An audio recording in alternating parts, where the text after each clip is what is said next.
Hey guys, this is probably the second video you're seeing of me like this, in this attire, no makeup. So sorry. Filming ahead of time. If you're new here, I don't normally film this unedited, reading straight from my notes, very obviously way. But I am 9 months pregnant right now, and by the time this video comes out, I will have had my baby, which is awesome, but I'm filming way ahead of time as much as I can. I'm keeping it as easy as I can on myself.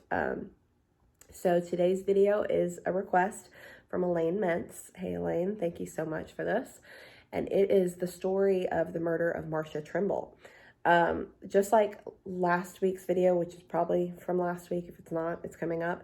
It's a story that's very close to home for me because it is from the Nashville area, and I live in Nashville, Tennessee, right outside of Nashville, Tennessee. This is also one that I had never heard of before. It's from the 70s, and it's very interesting. It is something that happened in Green Hills, Tennessee, which I actually work in Green Hills. It is the murder of Marcia Trimble, who was a very young girl, and it's a really heartbreaking case. So there wasn't a ton of information I could find on it, but I'm going to give you what I have. It was interesting nonetheless, so here we go. Marcia Virginia Trimble was a 9-year-old girl who disappeared on February 25th of 1975 while out selling Girl Scout cookies door to door. She was doing so in Green Hills, which is a very nice area of Nashville, a very wealthy area. So this very much shocked the community because it was a very safe and wealthy area, and yet this horrible murder happened there. The FBI actually joined the case due to the possibility of it being a kidnapping because her body was not discovered until 33 days after her disappearance. It was discovered on Easter Sunday, sadly, near the Trimble family home. She had been sexually assaulted, which is absolutely heartbreaking. And the case actually went unsolved for 33 years. Investigators searched the neighborhood, believing it likely that the murder was a local resident. Police attention soon focused on Jeffrey Womack, who was a 15-year-old boy who lived near Marcia's home. Womack was one of the last people to see her alive. Marcia had come to Womack's house the day of her disappearance. Womack said that he had sent her away because he didn't have any money to buy cookies. He said that after he learned of the girl's disappearance, he went to her house to tell the police what he knew. Now, according to Womack, the police aggressively questioned him and then made him empty his pockets. Inside the pockets, police found half a roll of pennies, a $5 bill, and a condom. This seemed to contradict Womack's testimony that he lacked money to pay Marcia, and the condom suggested to police that he may have sexually abused Marcia. Womack later said that he had the condom because he was having a sexual relationship with a local woman. So their implications were kind of a stretch in his opinion. According to Womack, his mother and neighbor found out the police were questioning him and insisted that any further interrogation must be done with a lawyer present. Reporter Dimitra Kalidimos, I apologize if I'm saying that wrong, believed that Womack's decision to call a lawyer made police even more suspicious of him. They felt that an innocent person had no need of a lawyer. Womack's attorney, John Hollins, advised him to stop cooperating with the police at this time. After that, Womack refused to discuss the case either with the police or with the media. Unable to obtain a confession, the police resorted to other means to try and gather evidence against Womack. When Womack was 17 years old and working as a busboy in a restaurant, the police sent an undercover officer into the restaurant to befriend him, but they did not get any incriminating evidence on him through this. Womack passed 2 polygraph tests, and in 1980, authorities finally arrested him for Marcia Trimble's murder, but the charge was dismissed for lack of evidence. They really didn't have anything against this guy. Many police officers involved in the case continue to believe that he was guilty, even though the only evidence that they had was that he was the last person to see her alive, and he had some cash and a condom in his pocket at the time. Investigators said that they believed more than one man's Semen was found inside of Marcia's body. Semen was also found on her clothes, and investigators believe that Marcia had been lured into a garage and killed there. Her body was found fully clothed next to bags of fertilizer in the garage. Despite having been lying there for a month, there was little decomposition due to the cool, dry environment. The cause of death was determined to be strangulation because Marcia had suffered a broken hyoid bone, which is like a floating bone in your neck.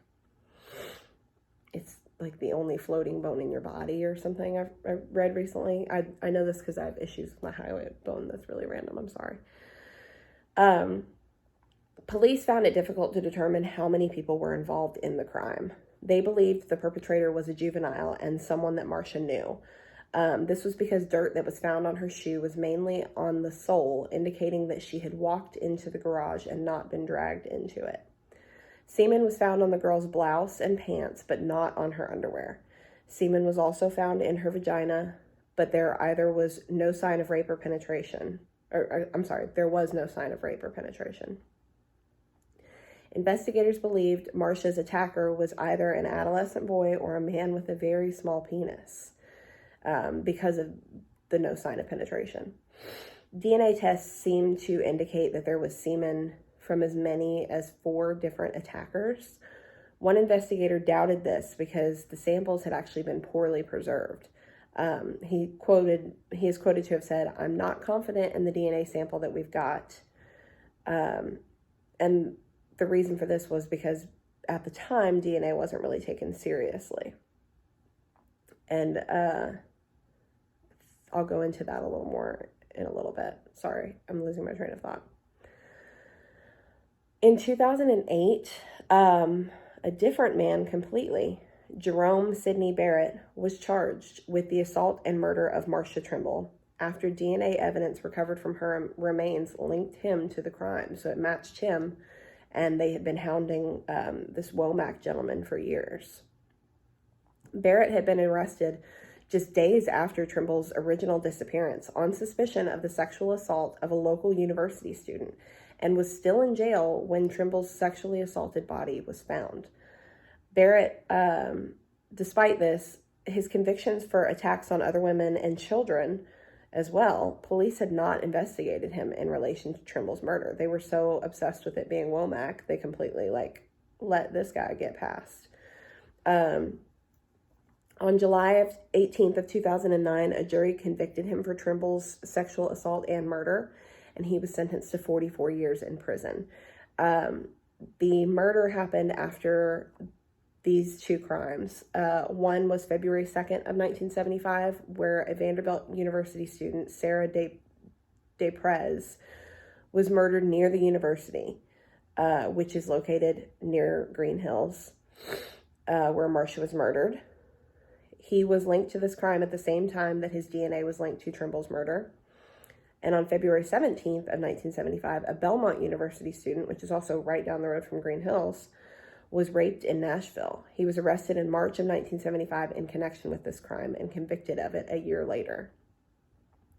On June 6th of 2008, a Davidson County grand jury indicted 60-year-old Jerome Sidney Barrett, charging him with first-degree murder and felony in the case of Marcia Trimble.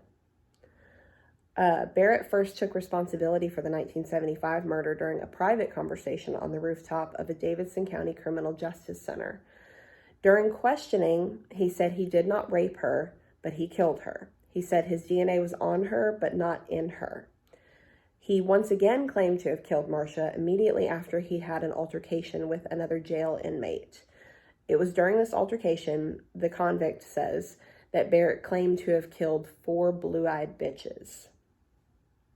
Journalists revealed that for more than a decade, investigators had concealed the fact that DNA evidence excluded numerous neighbors as potential suspects. A retired police detective admitted that the men were excluded and that they had not been told of that fact. In the early years of the investigation, the use of DNA was new, and investigators did not thoroughly understand its implications. Investigators were not sure that DNA evidence was conclusive for excluding suspects.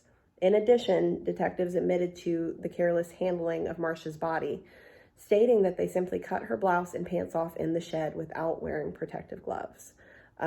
So basically, because they didn't trust DNA, and again, because this guy showed up and said, I was the last person to see the little girl and he had money and condoms in his pocket, they wasted all this time on the wrong guy, which is really heartbreaking. And I'm glad that the person who did this was finally caught, but it's just sad that it took that long because of basically bias.